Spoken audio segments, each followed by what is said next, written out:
I felt like I had a version of a dream life, but it didn't feel like my dream life. And I think that's what made me the most sad, because everything in my life felt like it should have been right. I think women tend to lose their youth a lot quicker than men. And it's fearful because a lot of the careers that we're in, for example, it's like people facing. So you want to look your best. The women wearing makeup will always earn more, 20 to 40% more. Oh, is my role of just going to be like your trophy wife if you are successful? Their program has all males except for one girl, and all the males have their program paid for by the government. The girl doesn't, because the government doesn't want girls because you start up thinking about, oh, what would be most interesting for my vlog? What's like the most dramatic thing I could do? It just like ruins your life. Like it makes you feel miserable waking up and trying to do something just for the cameras. So many of my content friends were like, oh, you should really exploit this moment and make a whole series about like quitting your job. It just didn't feel right to me. If you're actually making art, which you are, it can feel really bad to be discounted, to be put in the same pool as like just the Instagram girlies.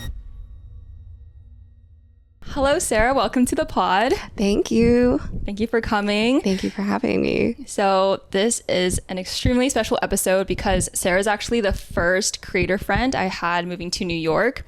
So yeah. I didn't realize I was the first. I thought I was like one of the earlier ones, but I didn't realize I was the first. Yeah. Oh, wow. I think definitely one of the first. I remember that I reached out to you when I was still like a small fry, quote unquote, like online. And then you were kind enough to respond, especially that you were vlogging in New York and had all these other friends. So I will always be grateful to you. Oh, yeah. I'm glad you reached out.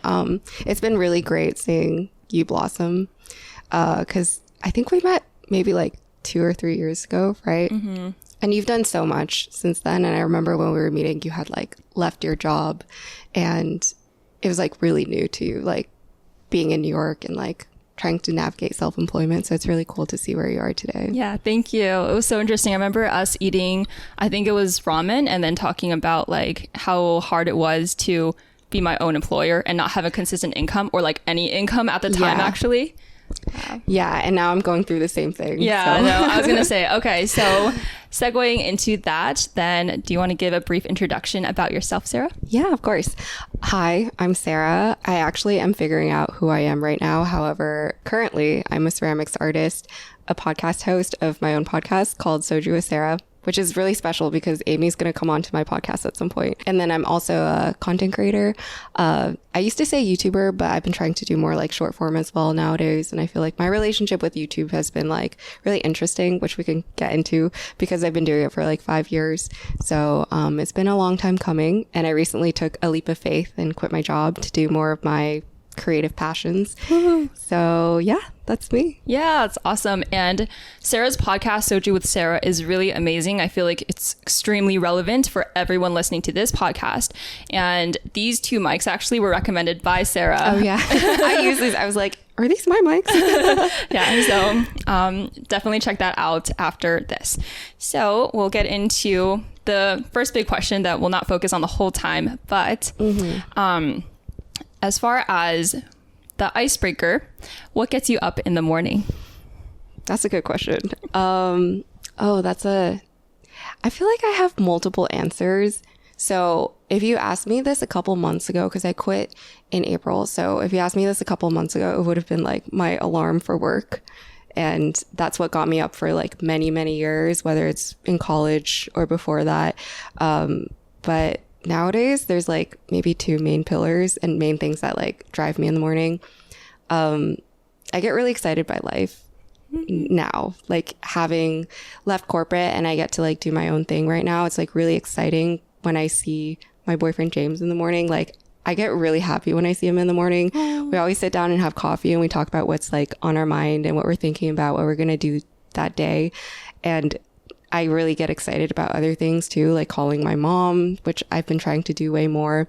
Seeing people, like seeing you today was like, on my agenda. And then yesterday I like saw someone else and it was just really great to be able to like connect more with things that I'm doing in life.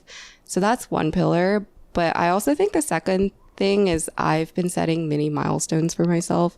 So before I felt like it was running a marathon when I was working, and every day I would wake up and there's no real like end to what I'm doing. So in corporate, you kind of just like rush to do your work, and then you get the next project, and you're just always on a cycle of like doing stuff. And then everything else in my life felt that way too. Whether it's the YouTube videos I was making or the podcast episodes I was filming, and there was never an end. And I've been really intentional, maybe the last month, with setting milestones and goalposts that I can actually feel accomplished in. So they don't have to be like the final end place where, you know, I'm most happy with everything I've done, but I've been trying to segment things in my life in a way where I feel really happy that I've done a certain thing by a certain time. Yeah, that's awesome. So it sounds like a big shift from prior to leaving corporate then. Yeah. I think what gets me up in the morning is really more my life now than it used to be, because it used to be other obligations, like other things like stakeholders and my company and things like that. Yeah, for sure. That's why I like to start with this question, because I think that a lot of people, including myself, a lot of the times it's like when you wake up but you just want to stay in bed because you don't want to go through the actions of that next day. Yeah. I always lamented getting up. Like, I remember I used to think just like how terrible I felt in the mornings every single day, because it just always felt like a routine I didn't want to go through. But yeah, it's so different when you get to have more like control over your life. Yeah, and become the CEO of your life, like the podcast name. I have something special to share with you. Since the beginning of September, I've been working on something that's always been my dream to build, and that is an app. Like you, I have goals, but the problem is that I also struggle to make actual progress toward my many goals in my different areas of life. So I wanted to make an app that takes each of your personal goals, breaks them into actionable habits, and coaches you through when and how to do them while also keeping you motivated. Driven. What's crazy is that this spring, I was chatting with my friend about all our pipe dreams, and I said that I had a dream app with all of these features, mostly because I wanted to use the app myself. So I can't believe that I have the opportunity to build it right now. The app makes you the CEO of your own life by asking you your goals in 4 life domains: health, wealth, relationships, and personal fulfillment. Then the AI coach will discuss with you on what corresponding habits to execute. You will have mini journaling prompts daily so that you can reflect and iterate. Plus, all your progress will be tracked in nice graphs. But, and that's not all, because it's personalized to you and to me as your mentor. My content across YouTube and my podcast, CEO of Life, is all within the app, so you'll hear about golden mindsets and more tips fed by the AI coach to stay driven. I wanted this app for myself, and I've been using it because I didn't want just another habit tracker, but rather something that actually gets me closer to my goals. Mark your calendars, because it will be out mid-November, and you can get a head start on your New Year's resolutions. If you let the app coach you, I guarantee you will have the best year of your life. Ooh, but I'm forgetting something important. What did I name my precious baby? Well, I thought long and hard about it because I want all names to be meaningful, of course, and I landed on one that I love so much. Stay tuned and pay attention, because I'll reveal it at the end of this video. Yay! Please check that your notifications are on so you don't miss the launch and a special discount. Now back to the video. In line with that big change since leaving corporate, so could you give a brief overview? And again, we won't talk about this for the whole episode, but regarding quitting your job. So why did you make that decision, and like how long were you thinking about it, and have you really found the benefits to be true after that happened? I think, to maybe set some context, I'm in my late 20s now, so it's been a couple of years since moving to New York City and graduating college. And growing up, I always felt the need to do something that would provide me stability. And I think that's because I didn't grow up with a lot of a backup plan. Like, my parents did their best. They immigrated here and they like worked really, really hard to get to where they could like sustain family life for us. And I'm very grateful for that. But I always felt the need to like do my best so that I could provide for them. So in college and everything, I went into the STEM field, and I went into STEM knowing that that would be a career path that would provide the best for me.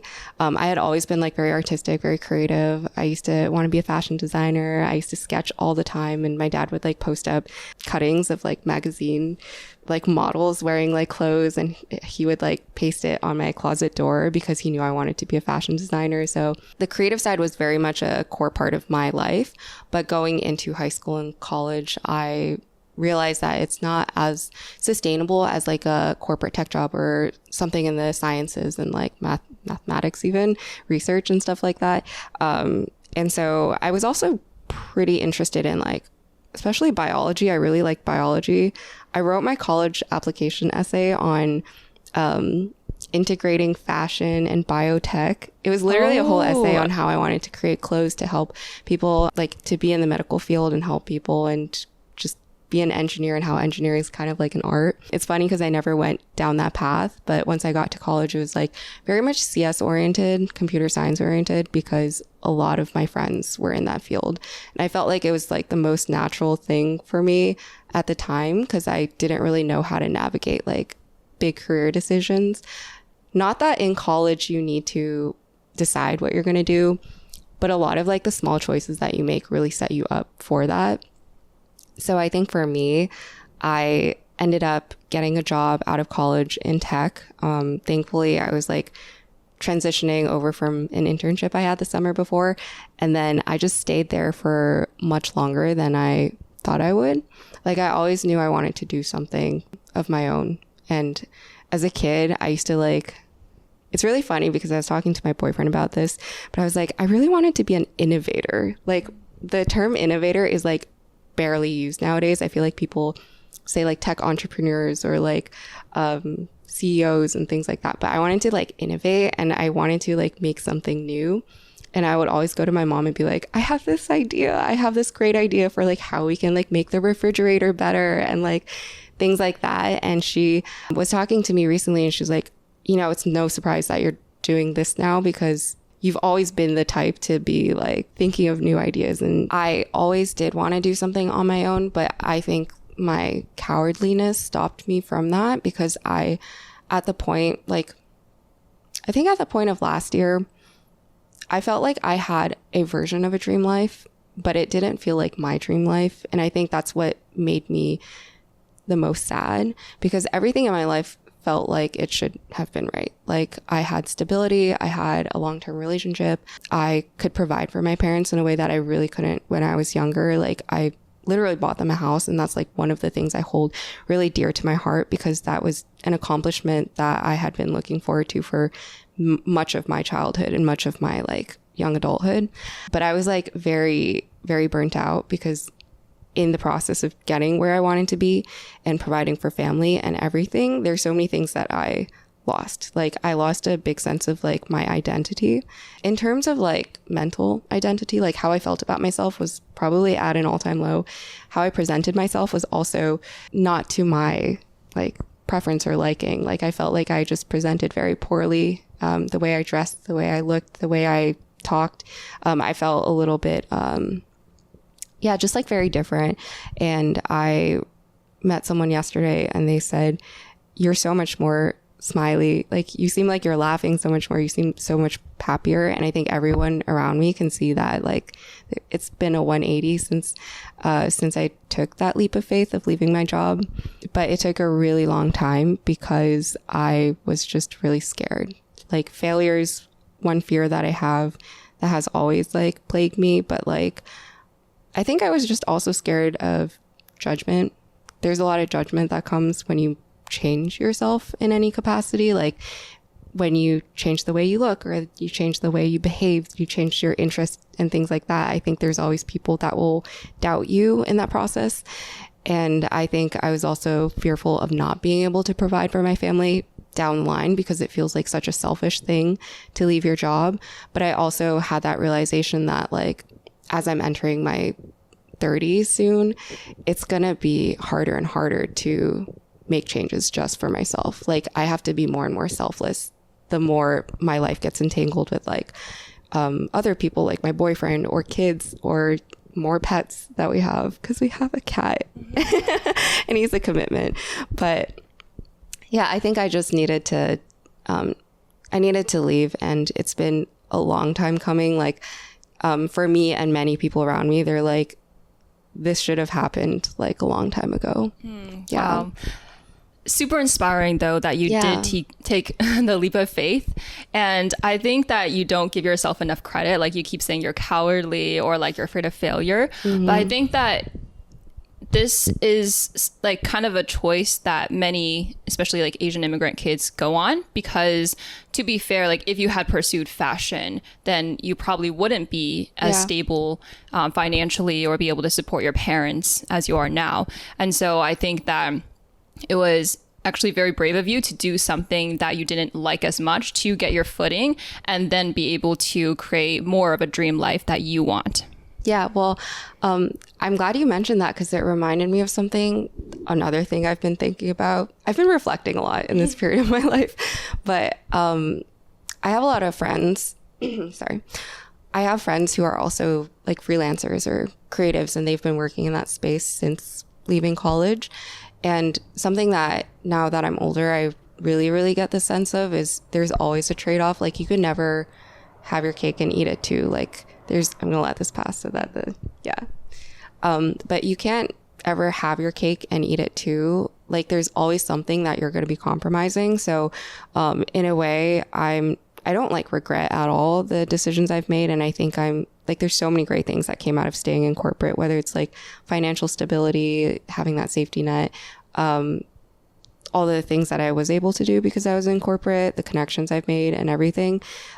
Because when I talk to friends who have just been on their own like self-employment journey for their entire career, they have less of, the safety net to fall back onto. They haven't been able to like do the things that like I have being in corporate. And so there's always some sort of like trade-off. Yeah. And I imagine that when you start off without any financial safety net, jumping into your passion, that becomes less of a passion or enjoyment as well. Yeah. And so there's this common trope that comes up in movies, for example, where like the starving artists, they're trying to make it big in the music world or the art world. Yeah. And then on the side, they have to take some minimum wage jobs per se. And so what I think, as far as like maybe a balance, would be, build up your career in a way that you have more options in front of you to get a higher hourly rate. And then that can support your dream on the side. Yeah. Given that it doesn't, take up your whole life. Yeah. No, actually I did. I interviewed my boyfriend for my podcast, and we talked about something similar where he was saying like, I worked all these years to build up like a safety net, like something I can fall back onto when I do decide to like quit my job, which he did last year. And having that is such a blessing. And I tell him all the time, I'm like, we are so privileged to have saved up money from a tech job the last couple of years, because other people do have to take up like second jobs just to support what they're doing in the moment, because they don't have runway for like a year or 2 years. And it's like the benefit, I guess, that comes out of like working in a stable job for a while. Yeah, for sure. Something I did want to circle back to was you mentioned your dad seemed to have supported your fashion dreams. Oh, yeah. Yeah. So was it purely your choice then that you decided to go more quote unquote stable with tech? That's a good question. I think my parents have always, I love my parents, and I think everyone loves their parents, but I just think my parents have never given me pressure the way that I've seen other friends' parents, like more strict friends' parents have. And I'm not sure if it's because, they were so busy working and like taking care of stuff and like trying to like make a living, that they just didn't have time to be on my ass about things. But I think my parents have always just like been very supportive. However, once I got time to like picking a career, they obviously cared about finances. And I think at the time, I also cared about finances enough that they didn't really have to remind me. But growing up, they definitely emphasized the importance of money, like how money is so important, because we didn't have money. So then every problem that came about in our life at that point was due to lack of money.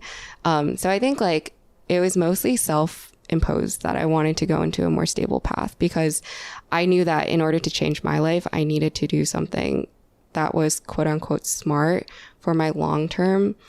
And I think I think I'm much more like future oriented. Like as a kid, I was much more future oriented than maybe like some of my friends, because I'm like really practical, and I get that from my mom to a fault sometimes. Like I just won't even like follow my gut if I am just thinking this is the most logical decision. But for me, I just wanted to do that because family's been like a centering pillar in my life. Like family has always been at the forefront of everything I do. And maybe this is the first year that I've been a little more selfish with things that I decide to do. But I think early on I knew I wanted to make a decision and start a career that would be beneficial to my family. Yeah, that makes sense. I feel like often as girls, especially, that we might second guess our choices a little more, where like logically we believe, oh, we could create a new job for ourselves, but it's also scary, which is like what you kept mentioning, like the fear of the financial aspect. And so how have you, like, what was the final push for you to make that decision when it has been a long time coming? Because I really relate to the fact of losing my identity, where in high school I would actually dress up every day. I would be excited. I would like write my outfits in my planners, and being what I am online, it seems like, oh, I'm just caring about grades and whatever, but I really do love fashion. And so throughout these 2 years of building my YouTube channel, the main channel, I just would like never dress up. I have all these like clothes I would just accumulate, and every day I would be wearing the same like sweatpants out of efficiency. And originally I didn't think too much about it. I was like, okay, like, I mean, I'm not seeing anyone anyway. Even some days I wouldn't do my skincare until like noon.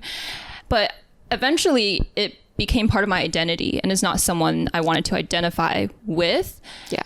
And that kept happening, and now I've been trying to make an effort to dress up more. So and you look great. Thank you. You do too. Thank you. So I'm just wondering, like, what is that final push for us to change, even when we feel like something is definitely wrong?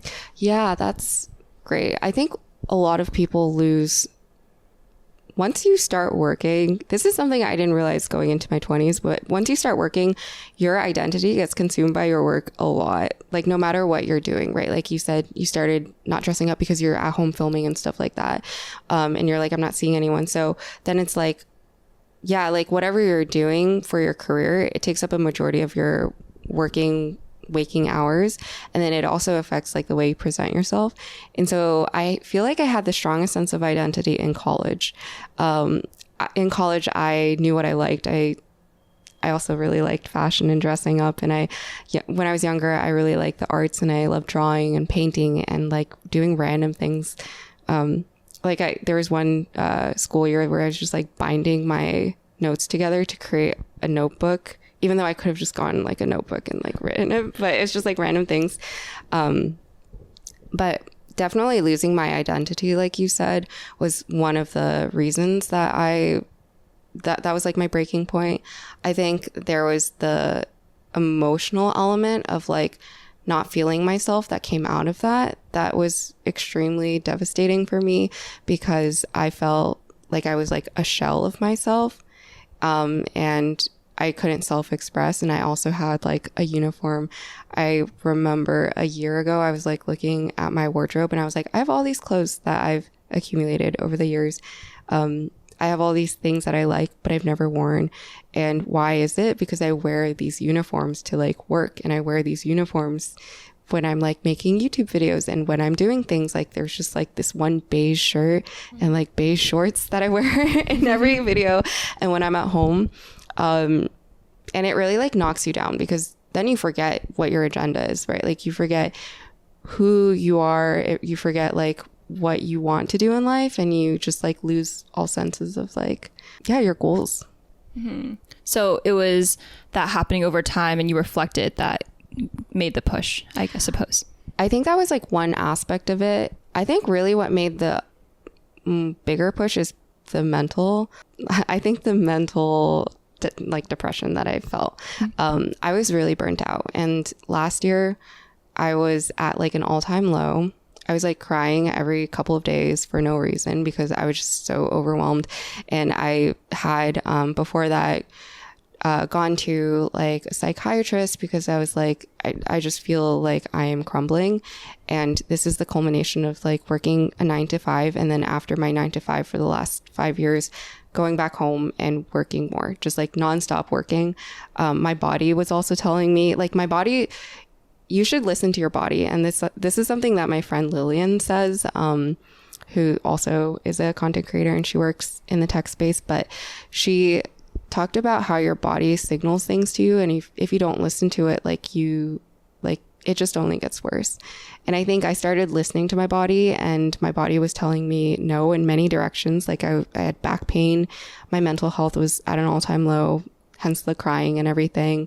I also felt very hopeless. And that's one of the, I guess, ways it manifests is the longer you delay like a change in your life, like a positive change in your life, the more you feel hopeless about it, the more you're like, is it even the right change to make? So I felt like I didn't have much direction. Like I have all these ideas I want to work on in my life, but then the longer that I stayed in corporate and the longer that I just let that idea sit of like taking a leap of faith, the more I was like, are these even going to work? Like, do I even have like the right skills and things to make this happen for myself? Should I just take the safe route? And I think it was just like an endless cycle of driving my mental, physical, and like spiritual well-being down to the ground. Yeah. And I think it also took a lot of signals from people around me, like my mom, especially. My parents, once I started working in tech, immigrant parents that didn't come from anything, they really care about like the financial stability that you have. So when they, knew that I was like I was set up well in my life, I could afford things, I could help them with stuff. They really were worried that once I left that there would be nothing there for me. So they really they were kind of against me quitting my job just because they also are of a different generation. So I don't think they understand like the landscape of what social media and technology and like all this AI stuff is, and where you can actually build a career out of like all of these things. They were really worried that I was going to leave for a while. But then the breaking point was like when my mom, since like a year and a half ago, started just telling me like, you need to quit. Like you clearly like something's wrong. Like you need to leave your job. And I think that told me like, how they felt about it, which is my body comes first and my mental state, and everything comes before just ruining myself for my career. Yeah, when the Asian parents tell you to quit your amazing job. That's when you know.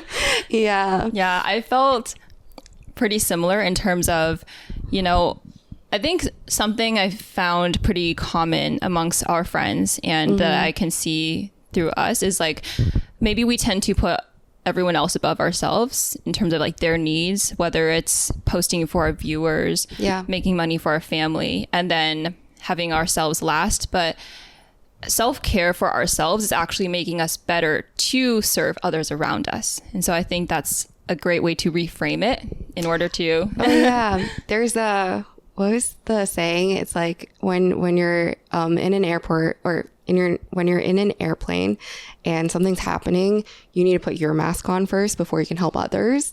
So I think it's a similar concept. Yeah, for sure. Yeah. And I've definitely shared that on my channel, but I think internalizing that and really applying it is another story. So my mom also is always like, oh, I don't want you to be an entrepreneur. I don't want you to work a business job. I want you to just be, kind of like an engineer I was, work relatively chill. Yeah. And it's interesting because I did, I guess, like do high achieving things in the past, but they just want our health to be put first. Yeah. I actually wanted to talk to you about the high achieving thing because I feel like we've talked a lot about this. Like you're a high achiever and you've always been a high achiever. And I feel like that also, I think it rewires your brain to always want to do the most logical, practical thing, right? The thing that'll make money or the thing that'll like provide most stability. And you probably, I actually have not asked this before, but do you feel like a good chunk of the people around you from your past, like college and all that, are on a very traditional career path because of that? Yeah, for sure. Basically, most of my college friends are on the more traditional path. I do think it's interesting though, because a couple of my close friends have also done startups, or one of them actually went on a baking show. Yeah. And I was like, wow, maybe I am like entrepreneurial inside, where like I would also attract people who think similarly. And maybe it's, you know, fear, self-doubt, all of the above that keeps us from living that sooner. But along with the high achieving thing, I think at one point I realized that my happiness comes above the quote unquote prestige that external people see. Yeah. Yeah. And that at the end of the day, there's actually a great quote by Alex Hormozy.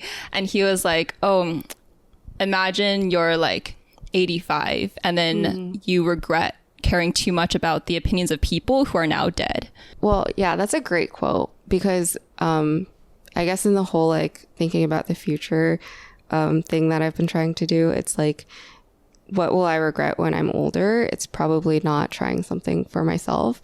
But on the prestige thing, I really resonate, because I think you attract people that are like ambitious and like want to do their own thing. But I think growing up, I was so used to just being around people that wanted the traditional career path that I almost doubted if it is even like a right move to go a non-traditional route, because no one else from my college it was doing what I was doing when I was first starting up on YouTube. And no one from my high school, like none of my friends from my past are doing this line of work. And my boyfriend's the only person from college that is like me, trying to like do something creative in this space. Or maybe I shouldn't say only, like one of the few people in our class here that's like doing that, which is why I'm really grateful I found him. But I just noticed part of my resistance was also because I felt like it was wrong or it was different and it wasn't as like prestigious. Yeah, I find that as I go through life that I keep evolving my surroundings or like friends where like in high school I basically only have like one friend from high school left. In college maybe I had a bunch of friends at the time, but now I only talk to like 2 or 3, and then now most of my friends are creator friends. Maybe it's or like entrepreneurs, maybe it's the comfort of feeling like your own beliefs are validated, but eventually it kind of becomes almost like an echo chamber of like, oh, we can like reach our dreams, which in this case fair. It's positive. But I think something that brought me the courage to try my own thing before I had any of the environment was the belief that what I achieved to be high achieving, like the prestige or whatever, was due to my hard work and my dedication and who I am. And thus I can bring that same who I am into the next thing I want to do, which then if my past hard work gave me success, then now I can also have I could also have success in what I want. And so what I remember from your video about you quitting is that your mentor said like, oh, because it's you and who you are, I know you're going to succeed. And I just love that, because I feel like we need to feel that more ourselves, and like you need to believe that because who you are, then you can succeed. Especially, I would say that I was surprised you weren't interested in tech or STEM, because typically what I find is that, you know, the STEM kids, they grew up loving math, science, whatever. So then they do a computer science degree, for example, then they continue on that route, because you're more likely to be good at something if you like it. But the fact that you can be good at it and get a job at Google without really liking it speaks to your abilities. And so I think that you should be even more confident about yourself. Oh, thank you. Well, yeah, I think that's really interesting, because I haven't even thought about like how much I do like STEM. I do like elements of STEM, and like when I worked in as an engineer at Google, it was just like a lot of really cool stuff I was working on, but the actual like work side of it was not as exciting to me as like all the creative stuff that I'm doing now. For context, I've had this mentor at work for like 5 years, like most of my career, because he was my tech lead when I first joined like my first year, and I was working with him for another like year and a half after that. I switched teams, but I've always had like quarterly check-ins with him. So it's been many, many years of him knowing me. And I remember he would like always be like so, he was always great. He was always like complimenting, you know, how efficient I was and how good I was at doing things. And I think before I even told him that I quit my job, he was always like, oh, now's not a good time to leave. And, oh, it's a stupid decision to quit, like anyone that's quitting and stuff like that. And so I was really worried he would parent me because he's kind of like a fatherly figure at work at that point. And I was really worried what he would think, because he had all these like thoughts about like how bad it is to quit your job, because he's been there for like maybe like 20 years almost. Wow. So when I told him, he was like, you know, anyone else I would have told them it's a stupid decision, but because it's you, I have like full faith. And my mom said the same thing. She's like, you've never been the one to disappoint. So, you know, it's nothing but like positive. I think in the work that I do, I always try to do it well. The thing that scares me the most about this chapter though, is it's kind of like less in my control.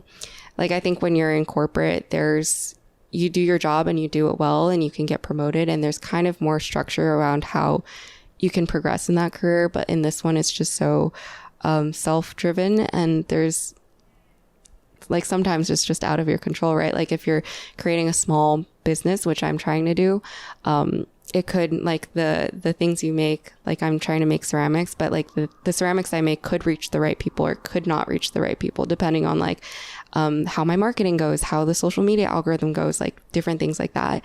So it feels a little more scary.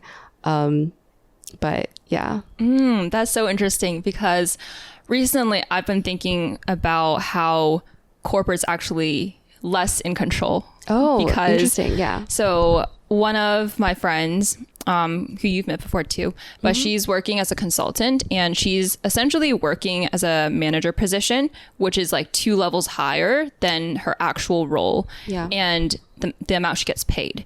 So for 2 years in a row, she got 100% utilization, which is extremely high in consulting. It essentially means like you've been used 100%. Yeah. And she got passed up for promotion twice. Oh, I see. And so now she's actually struggling more financially because of some recent events that, you know, have changed her like living situation. So in this case, it's like, wow, you put all your faith into this company after working hard and very well too. And then at the end of the day, now she wants to quit. And it's like, oh, after all that effort and trying, it could have all been for nothing. Whereas I feel like, you know, even if the algorithm changes, which stresses me out as well, at least I feel like the things I can control, I would rather control those than just working hard. I see what you're saying. I also think the economy right now is not like the best in terms of the job market. So I think there's more of the sentiment that it's not as stable as everyone's like said it is. So I can see that perspective too. I do think you might have mentioned this earlier, but like the whole idea of whatever you're doing right now for yourself is like iterating on like future things, and you'll like learn a lot from it, I think is like true of both corporate and non-corporate, non-traditional career paths, which is like anything that you're doing, whether it quote unquote fails or succeeds, you take so much from it. And I feel like in my corporate like experience, I've learned so much about how like good companies operate. I've worked about like different work streams, how to manage stakeholders, things like that. And then in my creative life, I've learned many random skills. Like pottery is something that I picked up in the last like 2 years. So it's pretty new to me. And then all these random skills of like editing videos and being able to talk better on a camera, like holding a mic and talking and not feeling like so sweaty and hot because I'm just like nervous is like also a really great skill. So I feel like there's always things, I guess, that translate to future success, like the future you being successful. So I can see where like being self-employed and like driving your own car is like going to teach you like the longer things that you need. Yeah, that's true. That's a very good mindset. Like the time in corporate still teaches you a lot. I know that when I was in consulting, I had to synthesize information. And then when I did YouTube, I realized, oh, I'm always synthesizing information and I'm always using my soft skills. And so definitely we can always be gaining value from whatever we're spending on. Yeah. You know? Yeah. As long as it's not like, I don't know, scrolling TikTok. Although scrolling TikTok is very informational sometimes. True. I've learned several useful hacks from there. Not going to lie. Yeah. What is your TikTok feed like? So it's interesting because I actually never scroll on the For You page. When I say scroll, I usually mean like I'm going to search something on the Explore Instagram page, and then the Explore page catches my eye and I start clicking things, and then that's how it adjusts my feed. So right now my Explore page on Instagram is a lot of Shiba Inus and Cat's Eye. Oh my God. I'm obsessed with Cat's Eye. I'm an icon too. Oh my gosh. Are you going to their concert? Oh no, are you? No, but I want to. They sold out really quickly, but yeah. Oh my God, that would have been fun. I know. Let's go next time. Okay, yeah, for sure. What is your feed like? It's a mix of things. It honestly changes so frequently. There's a lot of ceramics on there. There's also cat videos because I love cats. And I think there's just random, I want to say like New York City content. I actually get a lot of like food recs from TikTok, and I also get a lot of recs in general from TikTok. So I use it partially for informational stuff and partially for just like fun. Yeah. Oh, okay. Awesome. That's amazing. Well, then going into what you're doing now, I suppose. Yeah. So one of the things that stood out to me when I first watched your vlogs was actually the sections when you were speaking more about your feelings and experiences. And so it's great that you took that piece and made a whole other channel all speaking, which is your podcast. Oh, yeah. And so I think that's actually a really inspiring move that you did as well, where like you felt like you actually weren't doing what you enjoy more, and so you were in control and proactively made this new channel where you can do more of what you love, you know? Yeah. So that was something that was a big move before you even quit, you know? So yeah, what's coming up for you now as far as your self-employed journey? Yeah, it's there's a lot of things. I am working on a small business launch. So I wanted to, for a while since I started learning ceramics, I have always had the idea in the back of my head that I wanted to create a small business. Actually, any business in any capacity, I've always in the back of my mind had an idea for. Like in college, I was very plugged into the startup space. I was like in E-Club, which is entrepreneurship club. And so I was like directing the career side of things. So you would think that I was like very plugged into like different careers. But I think I just like wanted to create a start. And actually, I was like working on something with a few friends in college too. But then that fizzled out. And then when I was doing my tech stuff and my YouTube, I started doing YouTube when I joined the workforce maybe like 6 months after. And so I had always been doing like the video style stuff and then also the tech stuff. And so at a certain point I was like, oh, I want to create a startup in the like the tech creator space because that seems like a great fit. But then I think the creative inklings came more into play the last 2 years, just because once I got back into art and was doing pottery and learning that, I realized how much that I've been deprived of my artistic side for the last few years. And that contributed a lot to why I felt like I lost a sense of identity. And so ever since I've left, there's been random little things telling me like, you should start a handmade ceramics shop. I'm not putting pressure on myself to make it like there's many, like, I'm very grateful that I have many income streams in terms of like being a content creator and then also having this like art stuff that I've been trying to do. And through content, I've also gotten a few commissions. So it's been like really cool being able to like juggle those things.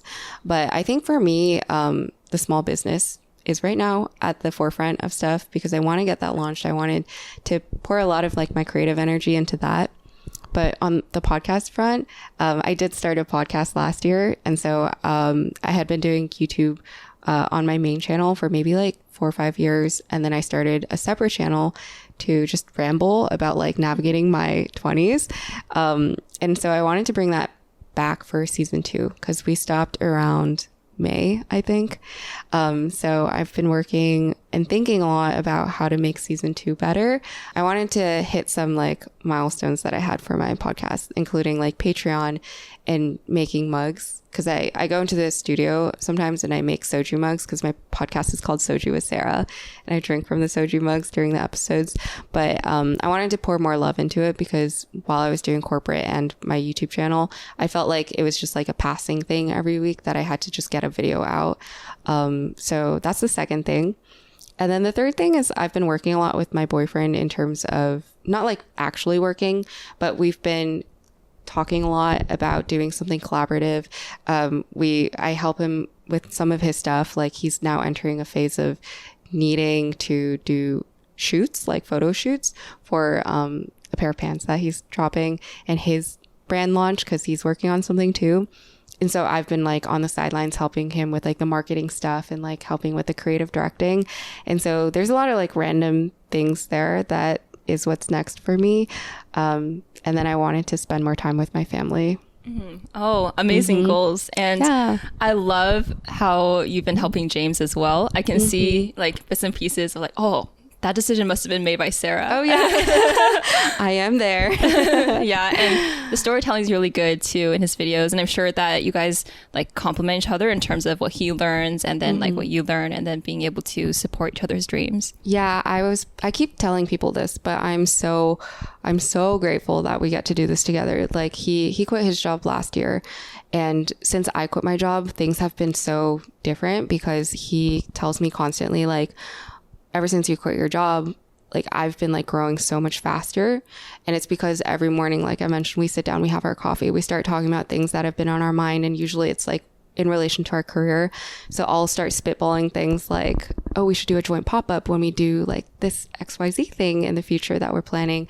And then, oh, we should like set up this like, weekly meeting check-in for like some joint stuff we're working on. And then oh, we should think about this, and like he gives me pointers on my stuff, I give him tips and pointers on his stuff, and so it feels very collaborative even though we're completely doing our own separate things. But that's something that I'm really grateful and I feel very blessed to have, because I know it gets really lonely when you're doing something by yourself and you don't have someone that understands exactly what your life is like and what your goals are. Mm-hmm. Yeah, for sure. And I like how you described it as collaborative, because I've tried to work on a business or project with a family member, whether it's my sister or like Sean. And I think that when we make it more of a serious thing, that sometimes we can run into issues where like, because they're like my sister, for example, previously when we started our first singing YouTube channel, then I'd be like, oh, let's get this video out. And then she'd be like, oh, nah. And then like, there's not really any consequence for her like not doing something. So I like how you guys work together really well, which is something I wanted to ask you about. Oh, yeah. I think it's like really great because we're not very, how do I say this? I know sometimes people with creative ideas and creative visions are very, can be egotistical or like want different things, and it can create a breeding ground for like very toxic dynamics. We're both very hands off. Like we only give like input nowadays if we ask for it. I used to be really bad about it. Like when he started doing social media 2 years ago, I feel like I would always be like, you should do this, you should do that. And like he has told me in the past that it's really helpful. However, I do sometimes like before he even finalizes things, like give my feedback too much. And so we've been very like good at separating our own things and helping each other when it's necessary. But it's nice that we both do this full time now, because our attention and our flow state can be given, I don't know, I'm like stuttering. Our attention and our flow state can be given to our own things and each other's things more fully. So yeah, I'm grateful, because I know working with family is sometimes tough. Like you mentioned, it can just like there can be different ideas and there can be different like personalities. But I think it's also because right now our stuff is completely separate, except for the podcast, because he goes on my podcast so much. Oh, yeah. Yeah. But he's never invasive about that or intrusive about that, because he just shows up. He never like has a say in other things, not because I don't let him, but because it's not his podcast. So he just shows up as to say his piece. Oh yeah, it sounds like it's faith in what the other person's doing and their abilities, that you let them do their thing and just come ask you for help when they want it. Yeah. I think the faith in each other's stuff has also taken a while to build up, because we both come from like our college background, and for context, we went to Princeton, so there's a lot of like pressure, I think, coming out of an Ivy to be earning a lot of money, to be really successful, and to kind of not struggle in a way. And so for him, he quit before me. He quit last year. It's been like a period of like a lot of growth, but also a little bit of struggle, like from many senses, like financial, business building perspectives. And I think like the Asian mom in me was like a little worried, because in some ways I'm like, this is our future together. So I like to be really transparent. I feel like I'm kind of too much of an open book. Sometimes I share too much, but I think like we had a little bit of conversation about where we are in life, in the career sense. And I got really worried once it hit like the 1 year mark, and like for him, things weren't working out the way that we had talked about. But then since then, like we've worked so much together, building up the mindset of like, we're taking steps and like steps in the right direction. And it like the timing of things isn't as important as the process and how carefully you treat the process of getting to where you want to be. So we've been very, we've been growing a lot together, I'll say. Mm-hmm. Yeah. Yeah. I love that you said the timeline's not as important as doing it right. Yeah. Because I feel like I'm always stressed about doing things quickly because of the urgency. Yeah. And eventually, even if I'm doing a lot of things, I look back and I'm like, oh, well, I actually didn't move the needle much or in the correct way. And what's interesting is like with me and Sean, we're actually quite different, that I had to learn, where he's actually not very creative and entrepreneurial. And so for a while, I'm kind of like the opposite of your situation, where I was like trying to push him to be like, hey, maybe you should like help me with this. Like, imagine what we can do together, instead of, you know, like while he doesn't start his corporate job yet, maybe he could help me more. But what I realized is that you chose someone and you love someone because they are who they are. And so it's all about supporting their dreams, as well as seeing how it can complement with yours, and to problem solve it together, versus just like use your expectations to be like, oh, actually, this is the way it should be. And so now I've since learned like, oh, actually, we complement where he's going to be in corporate, and then I should put more of my focus on like, oh, I'm in control of my business and what I want to do, versus always expecting like help from someone else per se. Yeah. No, I actually think the corporate and non-corporate pairing is sometimes better than just like the both non-corporate, because then there's so much like instability in a way, because like James and I are like, okay, well, we can't move apartments because like neither of us have like a stream, like a consistent stream of income. So like there's trade-offs like with that too. But yeah, I think when you love someone, you love them fully, and you have to have faith. Like if you don't have faith, then that's just going to brew other situations where the relationship isn't as strong, because you just don't trust where they're going. And I think that's like been something we've learned, like James and I have learned, that we just have to like really support, like not just say we're supportive, but really be there and show up and be proud for them, and support them in whatever part of their journey they're on. Yeah, for sure. I've also since learned that the most basic relationship advice is definitely true, like communication. Yeah. And I don't know why that some things, even though they're obvious, like, oh, trust yourself, trust your gut, trust your intuition, communicate. It feels like we always have to learn the hard way first before we actually do it. Yeah. You actually don't learn something until you go through like that specific situation. Yeah. And so it's kind of like, you can read all these books or listen to these podcasts, but unless you really go live your life and get uncomfortable, you're not actually going to be growing. Yeah. What is the saying? Like, discomfort is a sign of growth. I don't think that's the saying, but there's something like that, you know? Yeah. I think that sounds right. But yeah, basically that concept. Yeah. So as far as your pottery then, I did want to ask you, are you ever afraid that you're going to turn this passion into something that brings you stress. Like, Oh, you yeah. know, maybe content creation before was something where you're excited about, but then once you started getting an income from it, you're like, oh, how do I increase it further? And it turns into something that's a little more like pure work. I have been trying to be really mindful about that because I know how, like with anything that you do, once you put the pressure of making money from it on, like, you tack that on to whatever you're doing, it just creates like a different environment for whatever hobby that you have. For me, I've been trying to be really intentional about how I take my pottery small business. This might change once I actually launch, but I am trying to limit the amount that I'm forcing myself to do stuff in terms of how much quantity I'm creating, for example, what timeline I'm operating on. Because right after I left my job, I remember I was like, okay, I got to get something out fast. Like I got to, like, by June, I should have something that is like my new career. Because for me, just so I would feel more comforted in the fact that I took this leap of faith for something, but also from like an optics perspective, like I don't want to feel like I've slowed myself down in life, and I don't want other people, like, the judgment thing is really, when you put yourself online, you kind of fear judgment in a way.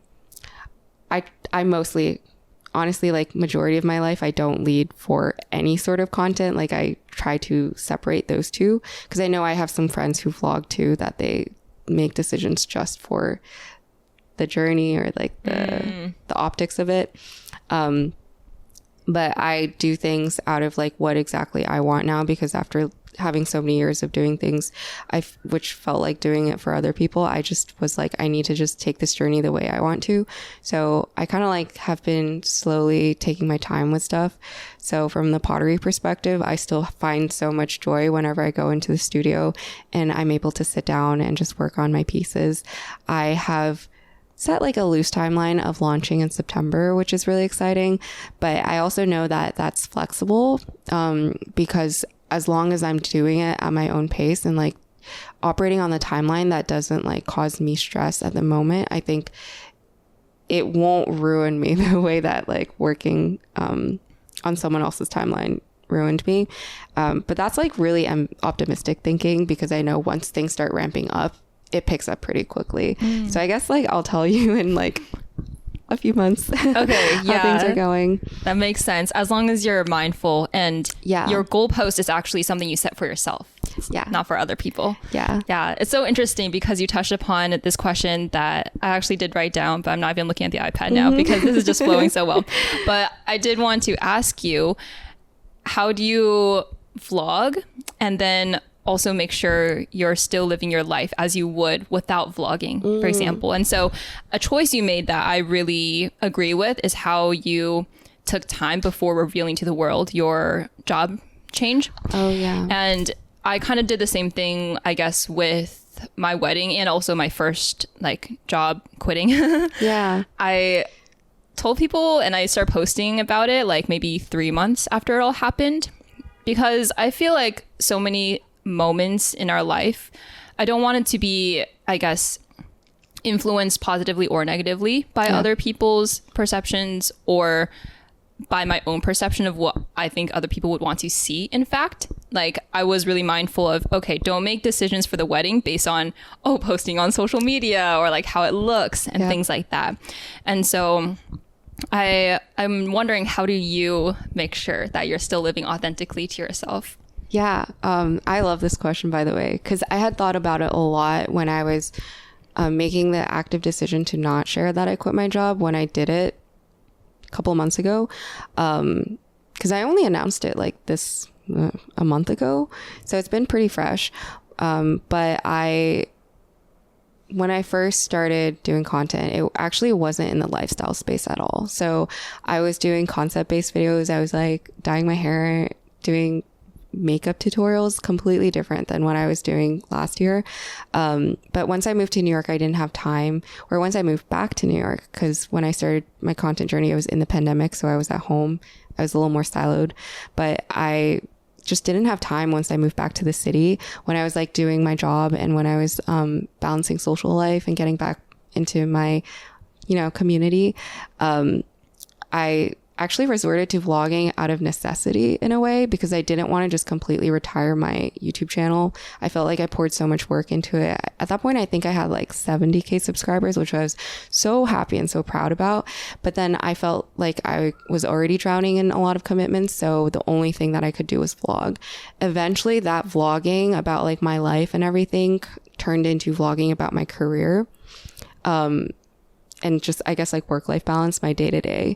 And so I felt like I was carrying a camera all the time, which was really different when I first started, because I only made videos when I sat down, like maybe for like an hour or two on the weekends after, like at my parents' house, and I would just sit down, do a makeup tutorial. That was it. I would edit and all that, but my life was not tied to my content at all. So vlogging was so different for me, because I also didn't know how to do it. So my only way of doing it was just taking my camera around everywhere. And then I was also really shy about it. So I never talked to my vlogs that much, or sometimes I would, but I never wanted to encroach on my people around me. I remember I tried vlogging like this trip I took, like a double date trip I took. And then my friend was telling this other friend, like, oh, like, don't worry if Sarah's vlogging. It literally feels like nothing. She's like, it's so like inconspicuous. And like, so I try to be really mindful of other people's space when I vlog.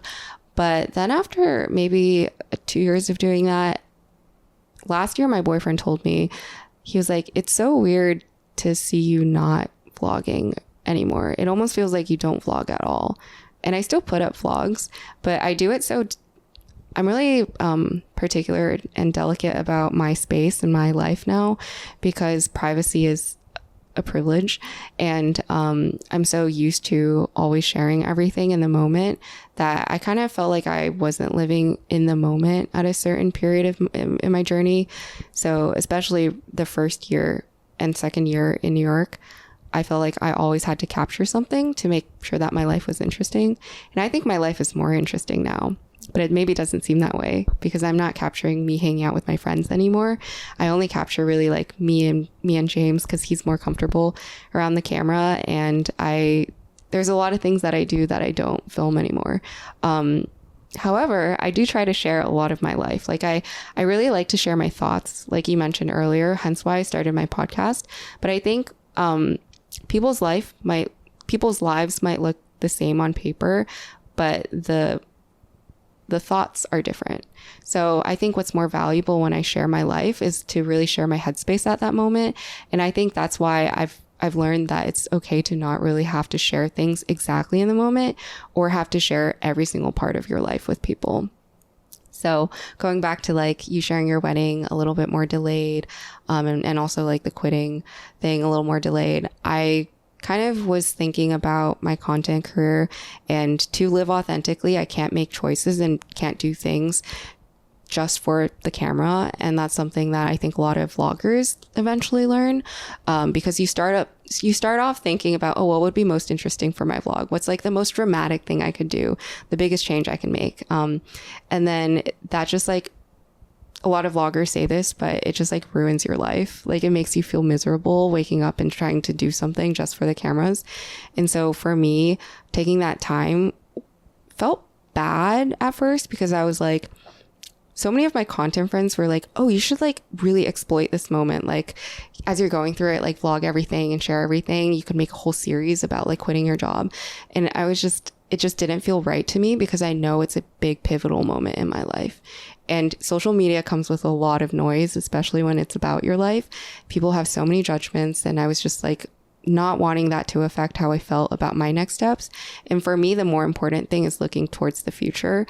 And so I wanted to take my next steps authentically and like do what I wanted to do. And so before I shared, there were a lot of things that I needed to work through. And no one talks about the mental space you're in after you leave your job. It comes with a lot of like confusion, and you have to like kind of like relearn yourself. You have to build a new routine. You have to think about what you want in life. You really get like, you come face to face with like a lot of things that it's easy to neglect when you have other things busying up your life. But for me, I just knew that that would be a really precious time for me. So I didn't want to just like whip out a camera and document it. And I'm glad I did that. Like, I know maybe from like a content perspective, it wasn't as good to just like not tell people for 2-3 months, and then also to not exploit that. But I just really didn't want to, because that wasn't who, I guess, like, that journey doesn't define like what I want to do with my life moving forward. I commend you a lot for that decision. When I came back from my China trip, which is the part of the wedding, Yeah. I actually took like 2 full months off of social media. Like, I deleted Instagram and everything just so I could be more present. Yeah. Because I find that even if I'm not a vlogger per se, just by consuming other people's content, I get distracted and I'm like, oh, I should be doing this. I should be doing more of these kinds of videos, or I'm not doing enough in life. And I didn't want that to influence or affect my precious time with my family. The funny thing is, when I came back to New York and on social media, I was just like bombarded by the content again. And I was like, my mind was almost like cleansed, and seeing them with a fresh brain made me feel like, wow, a lot of the content's like very silly that we like put up, because it seems like inauthentic, or ironically, the faster a vlogger shares something about their life, the more it seems inauthentic. Yeah, I think maybe this is like because like vlogging's been around for so long, but I feel like it's easier now to like pinpoint when someone's living an authentic life or not.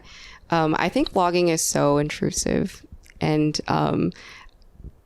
I think like, I don't even know what I was gonna say. No worries, take your time. No, I agree. I really just think like, if you're putting your life online, you have to be really intentional about how, like, what you're protecting. Like, you have to be protective about certain things about your life, and you can't just share everything. And I honestly didn't realize that you were gone from social media for so long. Oh, okay, good.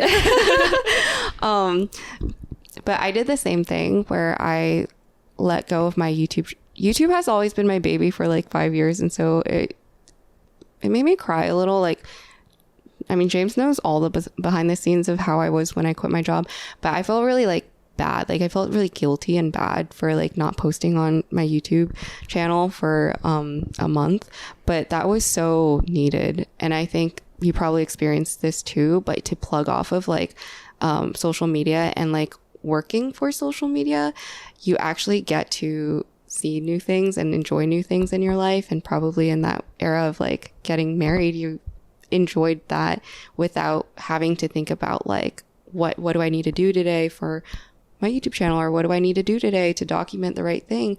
How am I gonna like script this thing out?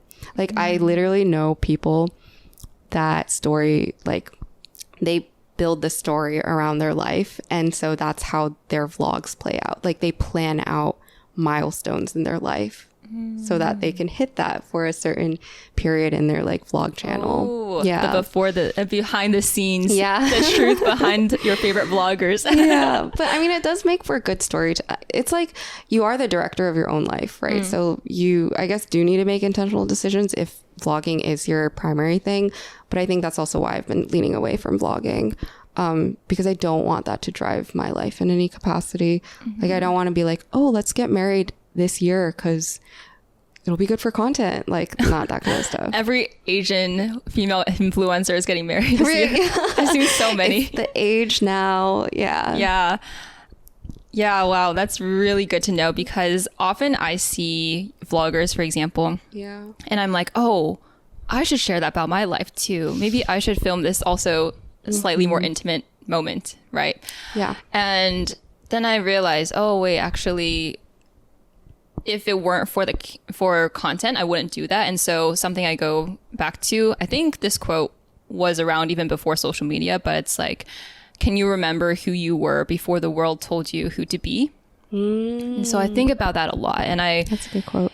With social media, you just have to be even more mindful to reflect on whether your decisions are made with intention.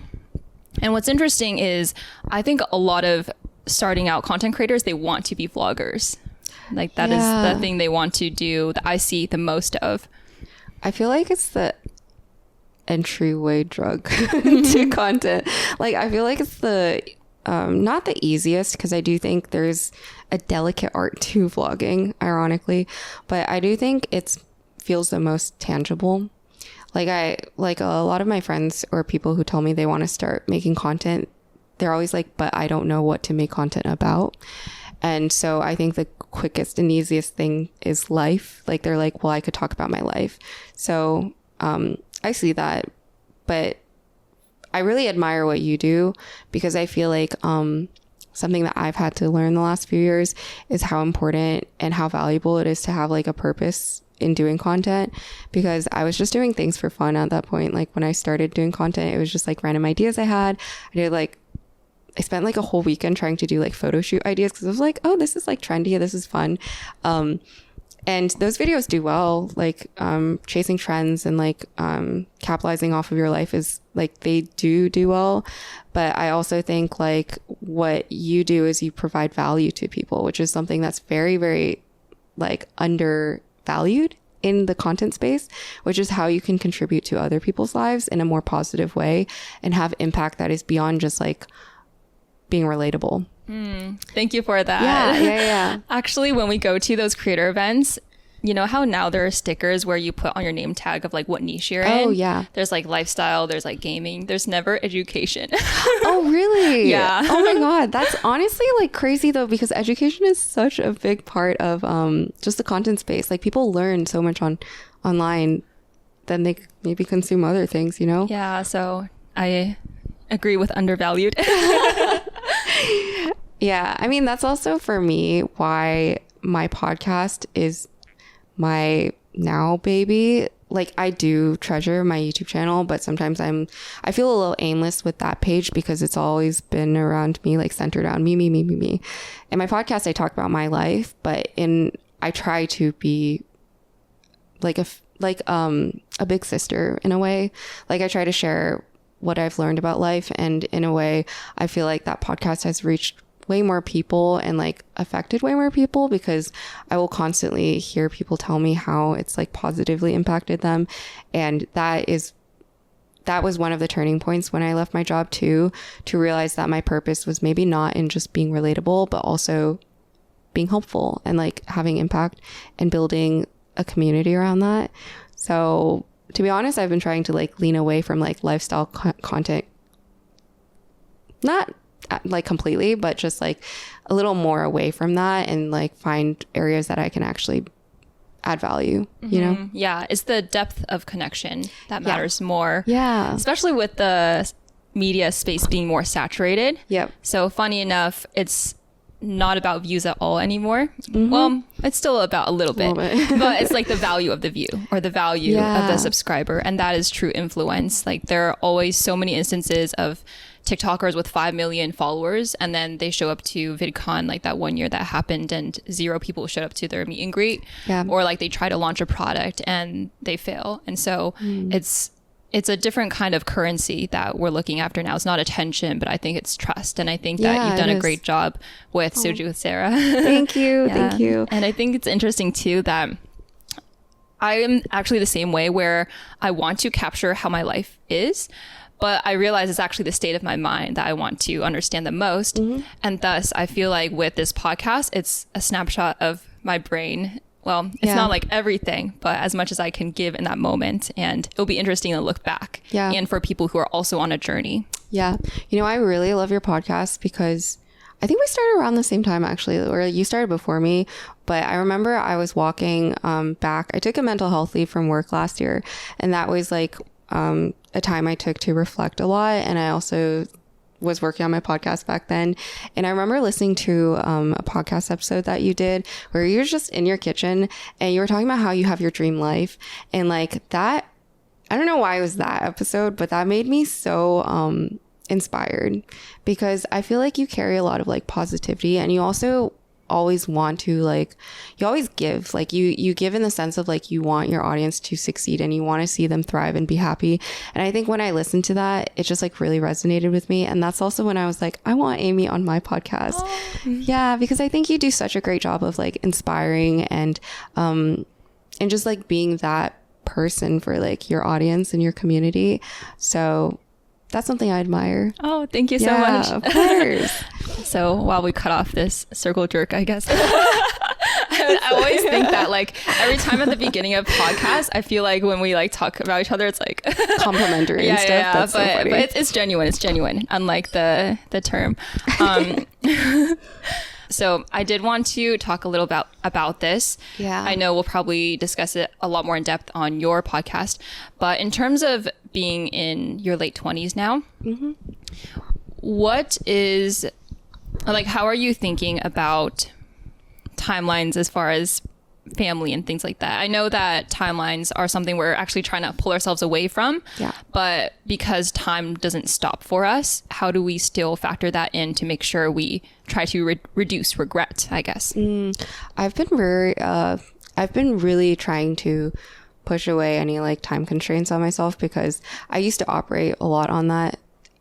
The other day, well, this is so random, but I don't know if Caltech did this, but for our Google Drive account used to be like unlimited storage, so I would put all my stuff on there. But I had to clean it out because they were like, well, we're reducing it to 20 gigabytes, and I had like 13 terabytes. And so I was like, oh my gosh. I was like going through every single thing I had in that Google Drive. And one of the things I found was this like document that I wrote back when I was like 18. And I had year by year every single thing that I wanted to be like my milestone for that year. Literally like start a startup, like buy my parents a house. And like some of those things I did, like buying my parents a house, but some of them I didn't. And I remember how anal I used to be about like every single year I had to have something to show for that year. And having kids at 25 was like on that list. 25? That's so young now. Yeah, when I was having when James and I were navigating our first year out of college, that was such a like pressure point, because he was not ready, clearly, because he was like 22 at that time. Oh my god. And then I was like, but like I need a family, and like my like family is the most important thing, and family has always been like really, really at the top of like any priorities that I have. But back then it was like the only thing, because I had nothing else besides my career and family. So my timeline was very accelerated. All my friends were like, having a kid at 25 is crazy, but I really wanted it at that time. And now that I'm like 28 now, I don't feel that pressure to be a mother yet, because there's more things in life that came around. Like now all the like creative things I'm working on, like my small business is like at the top of my priority list, including my family still.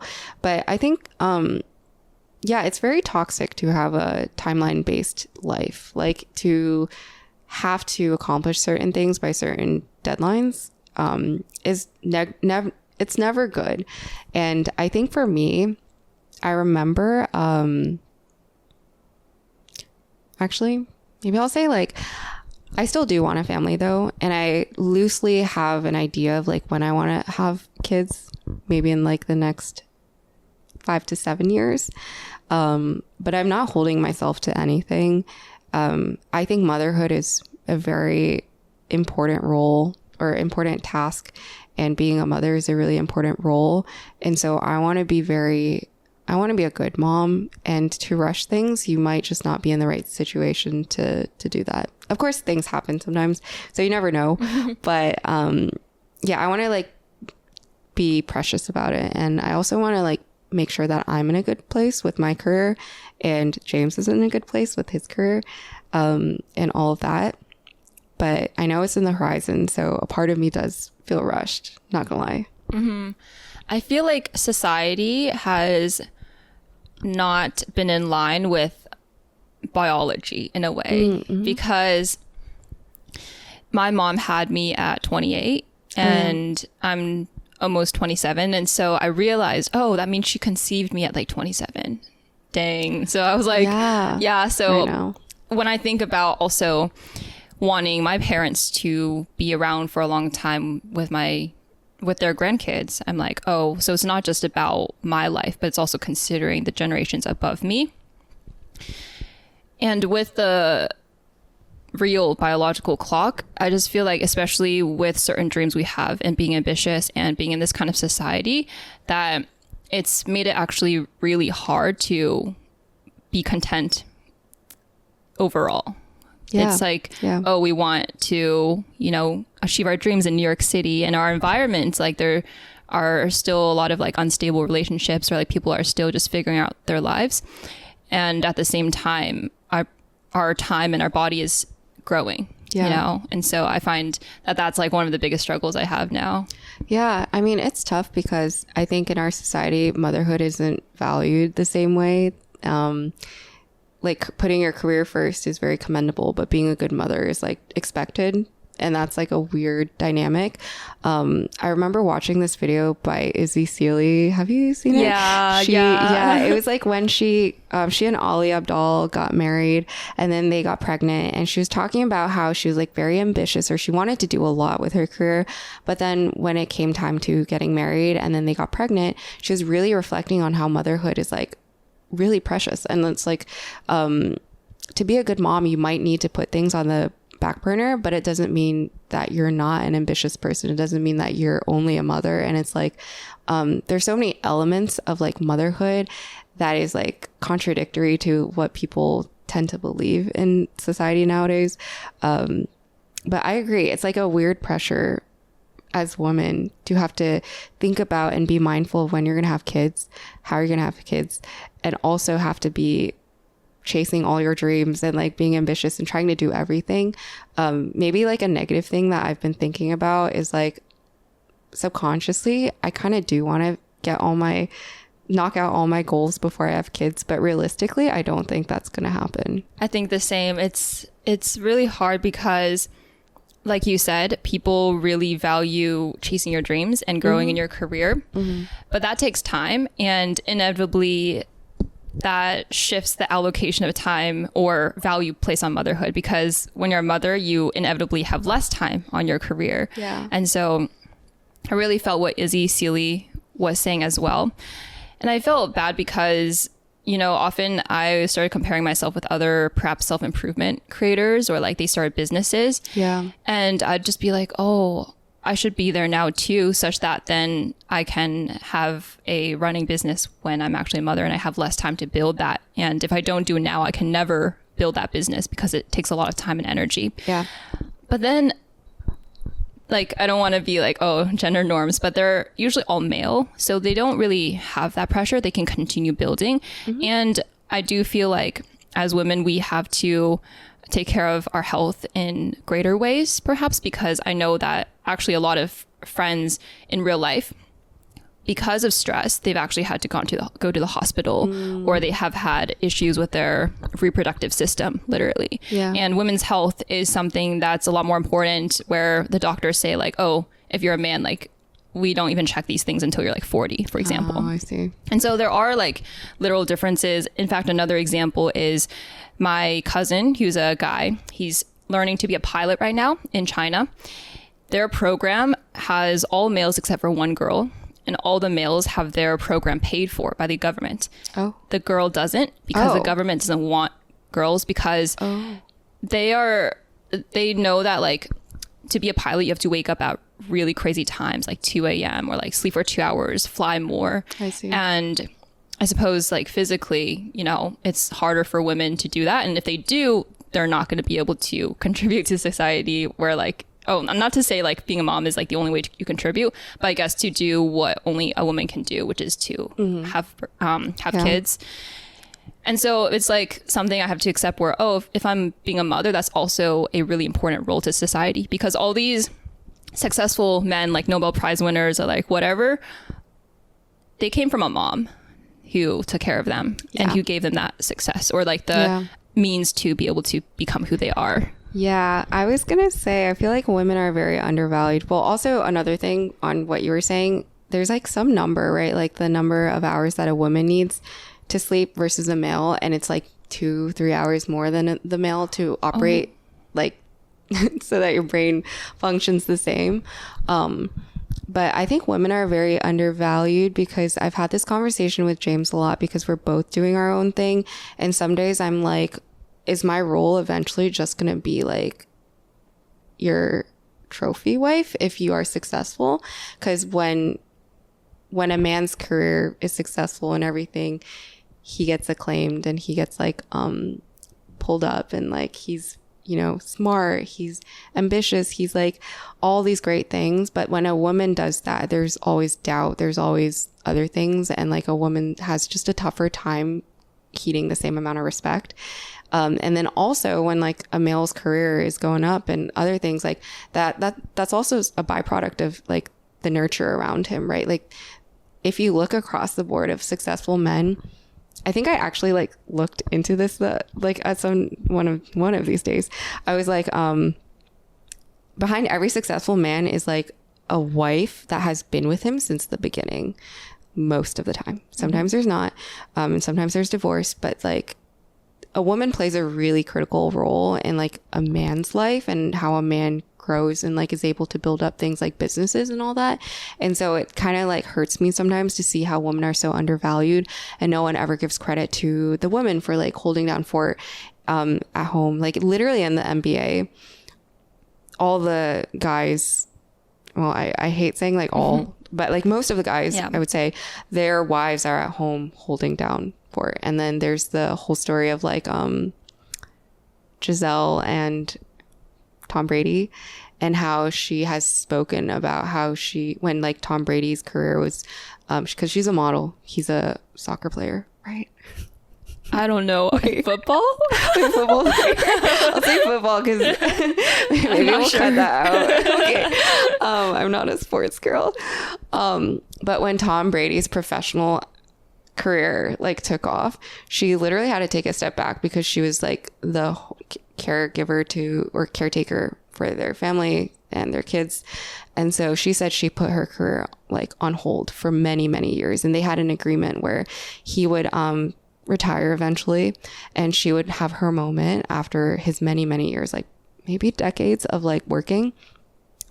And when the time came, he kind of decided to stay longer and not retire. And then they had like a huge, like, I don't know if that's why they got divorced, but like they had marital problems because of that. And I think it's just unfortunate that women do a lot behind the scenes, but then they don't get recognition for it. And they often have to put their careers or other things on hold, even their health on hold, because they're, you know, being additive in other ways. Yeah. Wow, that's crazy. I didn't know that. Yeah. Well, I'm going to fact check this in case I'm wrong because I don't want this to air if it's wrong. No worries. I bet that's a true story, though, that happens to a lot of people, not even celebrities. Yeah.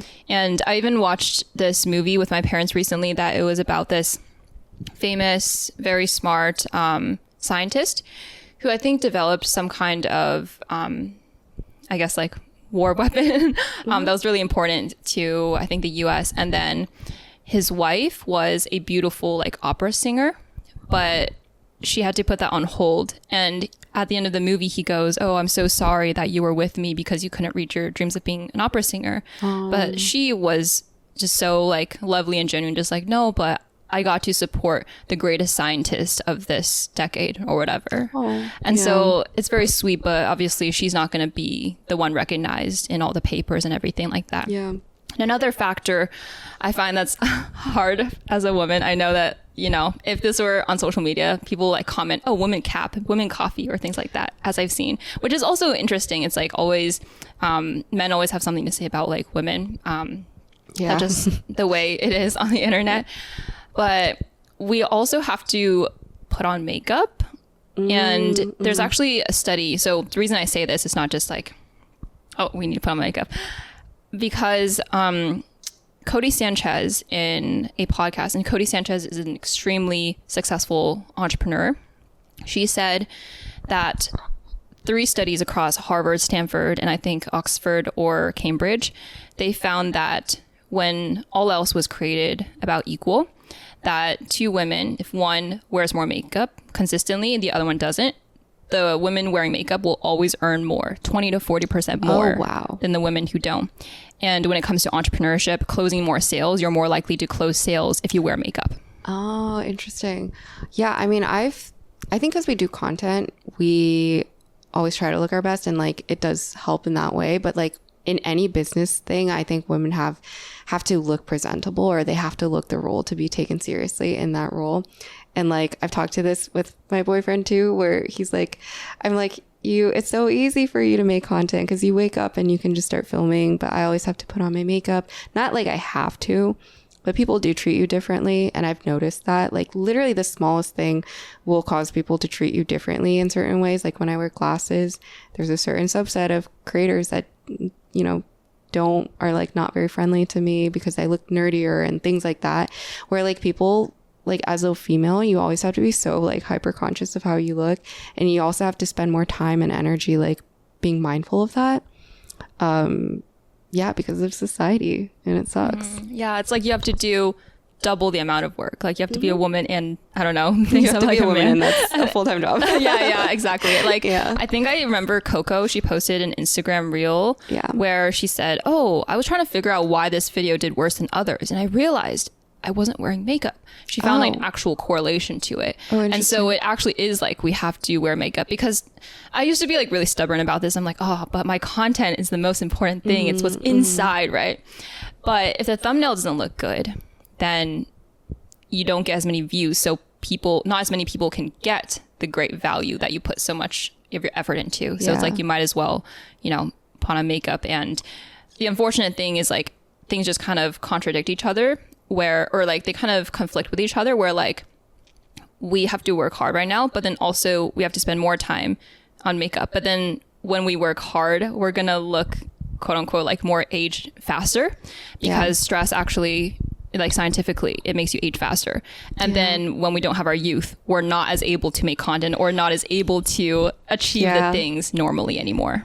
I actually struggled with this a lot in my content journey, because when I first started off, I was like doing makeup in my videos. So I always looked really good because I was like putting on like a lot of makeup, and I would always like I cared about that because my content centered around beauty and fashion and things like that. But then when I started vlogging and I started wearing less makeup, like people's perception of you changes. And so the types of comments I would get would be different. Men tend to be a little more like rude about things sometimes. But yeah, I also just realized, like, in a way, it feels like no matter how good your product is, you need the right packaging to make people feel certain ways about it. And so that's like really unfortunate. Just how women have that, like, it's an expectation for women. And honestly, I think it's like when you're in a public space, like online, especially, just how you present women or men, it like affects people's opinions of you. Yeah, for sure. Pretty privilege is definitely a thing. Oh yeah.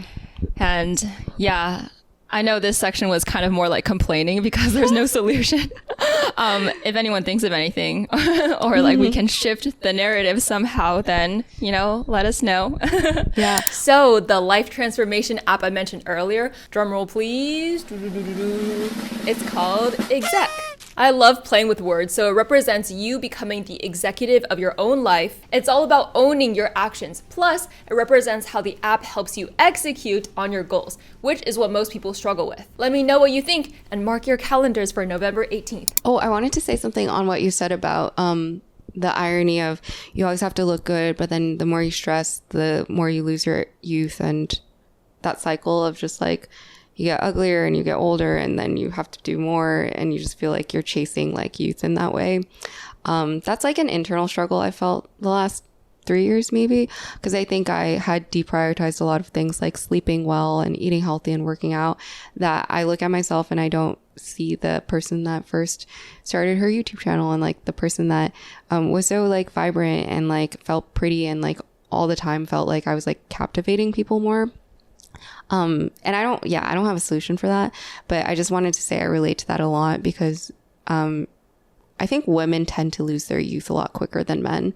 And if it's fearful, because a lot of like the careers that we're in, for example, it's like people facing. So you want to look your best.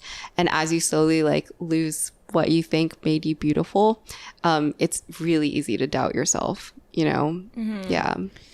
Yeah, for sure. It's a confidence thing, for sure, that affects the inside and then what you actually present, the quality of what you present to the world. But I will say, I think, thankfully, I guess both of our like careers don't rely on us being the most beautiful person in the world. And I think our community is like stronger beyond just like looks and things like that. Yeah. That I think that's just also speaking to like how I think community is way more important. Like sharing your headspace is more valuable than how you look and like how you present. So That's true. How you look is just a plus. yeah, it's just a bonus. plus. Yeah, sometimes you get it, sometimes you don't. Yeah, exactly. Okay, so before we go on to our final question that I usually end with, is there anything else you would like to share? I think that's all. I guess maybe one thing on the non-traditional career path route is I like something I guess I want to share to people who maybe want to take a non-traditional path in their like journeys. I don't want you to discount what a non-traditional career is, because in a lot of ways I think I have a hard time like saying, oh, I'm exactly like one thing. I'm like a business owner or I'm something else. And sometimes I doubt myself. I feel a little wimpy in a way, like to say I don't have a specific title to what I'm doing. But that doesn't mean you're not working hard. That doesn't mean you're not building something. And that doesn't mean that there's no future there. And I've been trying to stick to that mindset because it's really toxic to believe that just because you're out of a specific job or out of a specific prestigious role or title, that you're not as worthy of things as, you know, you used to be. So yeah, that's one last thing that I wanted to say on that front. Yeah, I love that. I feel like especially in conversations, they're like, oh, what do you do? It's like, what do I do? Yeah, I know I've been working hard, but what am I doing? Yeah. Also, I think people discount like creative work. Like when I say I want to do creative things, I think people immediately just think I want to be a content creator, which I feel like nowadays the line is really like people use the word creative too much to say like content creation. And so I think it's harder for me to say I just want to be a creative because people just are like, oh, so you want to do social media? And I'm like, but no, there's all the things that are not social media related that I want to build up, like the ceramic stuff and my podcast and yeah, just like things like that. I think it's harder to describe things. It's like the word entrepreneur, like it's a catch-all and everyone's like, so you do nothing? So you're unemployed? There's a stigma behind that for sure. And just like when I came back from social media after so long, I was looking at the content just like, oh, this seems so silly. And so if you're actually making art, which you are, it can feel really bad to be discounted, to be put in the same pool as like, I don't know, just the Instagram girlies. Not that there's anything wrong with it, but it's like different. Yeah, I think that's a struggle for me because I do Instagram, I do social media. That's just like the fact. But then it's like what I want to do is not to be like an influencer, but then that is just the role that I have taken because I am online. So yeah, for sure. Awesome. The last question is, what does being the CEO of your life mean to you? That's a good question. That's a great question to end this. I started watching this podcast when it was called A+ Life. Yeah, like, your A+ Life. Your life, yeah. I think it means ownership. It means having ownership over everything that you do, because it's really easy to let other factors control your life. Let other people, let your work, let other mindsets affect your life. I think being the CEO of your own life just means doing truly what you want to do and like doing it pridefully and like leading with a lot of confidence in that. Yeah, I love that. Thank you so much, Sarah, for being on. Thanks for having me. Yeah, and remember everyone, please check out Soju with Sarah. Will be linked in the description along with other socials that Sarah is part of, and catch her ceramics drop. Yay. Thank you. Thank you. Bye, guys. Bye.